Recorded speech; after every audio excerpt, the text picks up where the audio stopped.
ঠাকুর নিয়ে যাচ্ছে তখন উপর থেকে তারা গরম জল দিচ্ছে। তারা মানে চাচ্ছে কি যে হিন্দুরা এই দেশ থেকে চলে যাক। তারপরে তো হিন্দুদের মন্দির ভেঙে দিচ্ছে, হিন্দুদের পূজা করতে দিচ্ছে না, হিন্দু বাড়িতে অত্যাচার করছে, আগুন। জয় শ্রীরাম, ভারত মাতা কি জয়। তো দীর্ঘ দিন হয়ে গেল আজ বাংলাদেশে যে আন্দোলন হয়েছে, তো আন্দোলন হয়েছে রাজনীতিভাবে, কিন্তু রাজনীতির পাশাপাশি আজ যে হিন্দুদের উপরে যেভাবে অত্যাচার আর হিন্দুদের উপর যেভাবে ক্ষতি করছে, এটা কিন্তু আজ দুনিয়া দেখছে। কিন্তু হিন্দুদের যে একটা আট দাবি একটা ছিল, কিন্তু আজ বাংলাদেশের সরকার কিন্তু সেটা এখন পর্যন্ত মেনে নেয় নাই। বাংলাদেশের হিন্দুরা এত বোকা যে আজকে আমাদের ভারতবর্ষে যখন মুসলিমদের কোনো কিছু তারা আইন করতে চায়, তারা সব মুসলিমরা একত্রিত হয়ে তারা ঝাঁপিয়ে পড়ে। যেরকম আমাদের দেশটাকে ছিনিয়ে তারা পাকিস্তান বানিয়েছে, বাংলাদেশটা তো ইন্ডিয়ার মধ্যেই ছিল, সেরকম বানিয়েছে। তো ওখানকার হিন্দুরা এত বোকা, যদি কাপুরুষের মতো বাঁচতে চান তাহলে সেই বাঁচার কোনো মূল্য নেই। যদি বীরের মতো বাঁচেন তাহলে সেই বীরের নাম হবে। তো আপনারা বীরের মতো বাঁচেন, কাপুরুষের মতো মার কত খাবেন, কত আর মার খাবেন, আর কত মুখ লুকিয়ে রাখবেন। আজকে দুর্গাপূজা নিয়ে যে একটা তারা আইন করেছে যে দুর্গাপূজা মধ্যে তারা নর্মালি দুর্গাপূজা করতে হবে, এখানে কোনো কিছু বক্স টক বাজাতে পারবে না, নর্মালি পূজা করতে হবে, আজানের আগে সব কিছু বন্ধ করে দিতে হবে। তো ওটা তো সবসময় আজানের আগে সব কিছু বন্ধ করে, তারপরে তো হিন্দুদের মন্দির ভেঙে দিচ্ছে, হিন্দুদের পূজা করতে দিচ্ছে না, হিন্দু বাড়িতে অত্যাচার করছে, আগুন লাগিয়ে দিচ্ছে। এগুলো তো বন্ধ হচ্ছে না।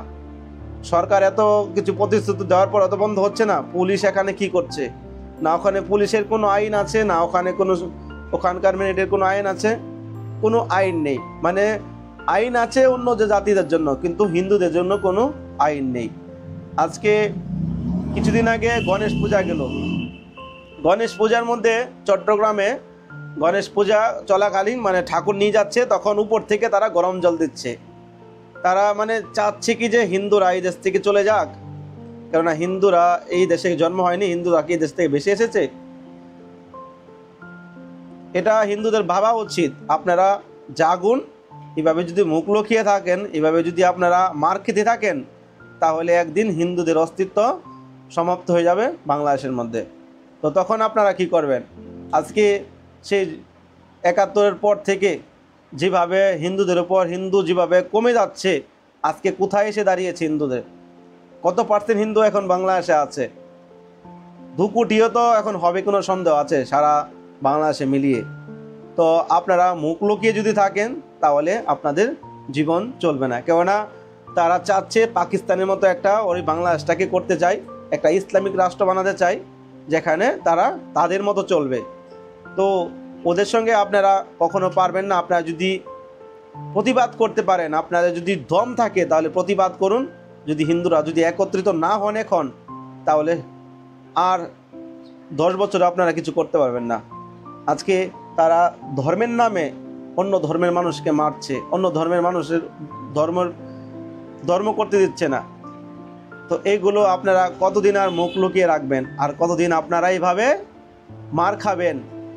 চট্টগ্রামের মতো একটা জায়গার মধ্যে যেভাবে মানুষের উপর অত্যাচার করছে, ঠাকুরগাঁয়ে বিভিন্ন জেলার মধ্যে হিন্দুদের উপর অত্যাচার করছে। দুর্গাপূজা আসছে, দুর্গা মন্দির ভেঙে দিচ্ছে। এবার দুর্গাপূজা নিয়ে একটা দারুণ একটা গেম চলছে, সেই নিয়ে আমি আপনার সঙ্গে কিছুক্ষণের মধ্যে শেয়ার করছি। যে এবার কিন্তু গত বছর যে দুর্গা মন্দির ভেঙেছিল চট্টগ্রামের দিকে বিভিন্ন জায়গায়, সে একটা প্ল্যানিং কিন্তু এবারও কিন্তু করেছে যে আগের বার যা হয়েছে এবার আরও বড় একটা তারা প্ল্যানিং সাজিয়েছে যে এবার আমরা আরও বড় কিছুভাবে মন্দির ভাঙচুর করব। তো সেই নিয়ে আপনাদের সঙ্গে আমি ডকুমেন্টস সহকারে আপনাদেরকে দেখিয়ে দিব, স্ক্রিনে আপনারা দেখে নেবেন। তো আরেকটা নিউজ আমার কাছে আসছে, আমি সব কিছু ভিডিও দেখাতে পারছি না।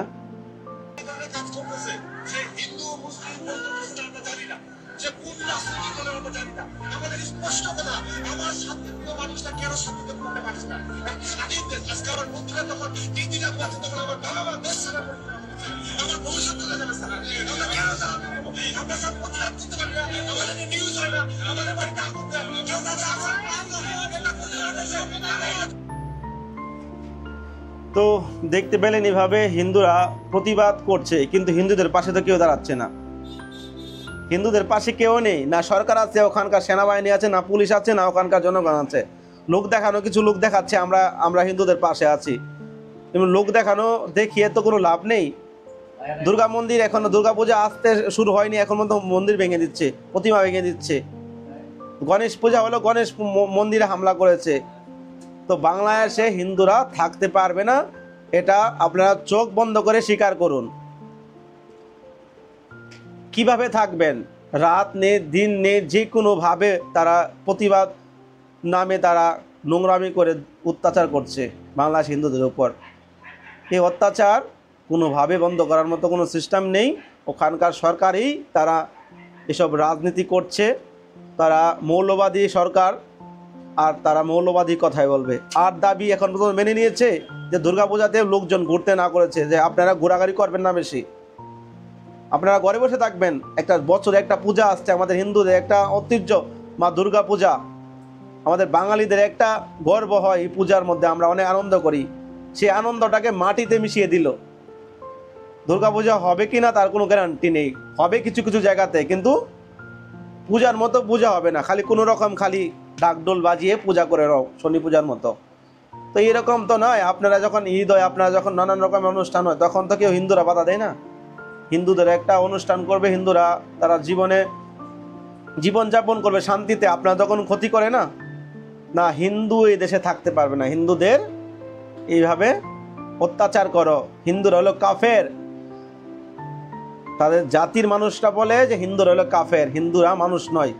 তো আপনারা ভাবুন, সময় আছে, জেগে উঠুন। দুর্গাপূজা আসছে, আপনারা আপনাদের মতো সাবধান হয়ে যান, সময় আছে এখনো, নাহলে কিন্তু খুব বড় কিন্তু বিপদ আসতে পারে আপনাদের উপর। আপনারা জেগে উঠুন। মার খান, মার খেয়ে থাকলে হবে না। আপনাকে যখন অত্যাচার করবে আপনারাও গজরে উঠবেন, তাহলেই আপনারা হিন্দুরা বাঁচতে পারবেন এই দেশের মধ্যে, না হলেও বাঁচতে পারবেন না। আর আপনাদেরকে একটা কথাই বলবো, আপনারা সমস্ত হিন্দুরা বাংলাদেশের একত্রিত হয়ে আপনারা আলাদা দেশের জন্য একটা দেশে আদেশ করুন, প্রতিবাদ করুন যে আমাদের হিন্দুদের জন্য আলাদা একটা প্রদেশ দিয়ে দাও, আমাদের হিন্দুদের জন্য আলাদা একটা জায়গা দিয়ে দাও, যেখানে আমরা হিন্দুরা বাস করব। হিন্দুদের সরকার হবে, হিন্দুদের পুলিশ হবে, হিন্দুদের সমস্ত কিছু হবে। এভাবে যদি আপনারা প্রতিবাদ করতে পারেন, তাহলে আপনারা হিন্দুরা বাঁচতে পারবেন, না হলে আপনাদের হিন্দুদের রেহাই নেই। যাই হোক, আজকে এখানে শেষ করছি। পরবর্তী কি হয় আপনাদেরকে আমি জানানোর চেষ্টা করব। জয় শ্রীরাম, ভারত মাতা কি জয়।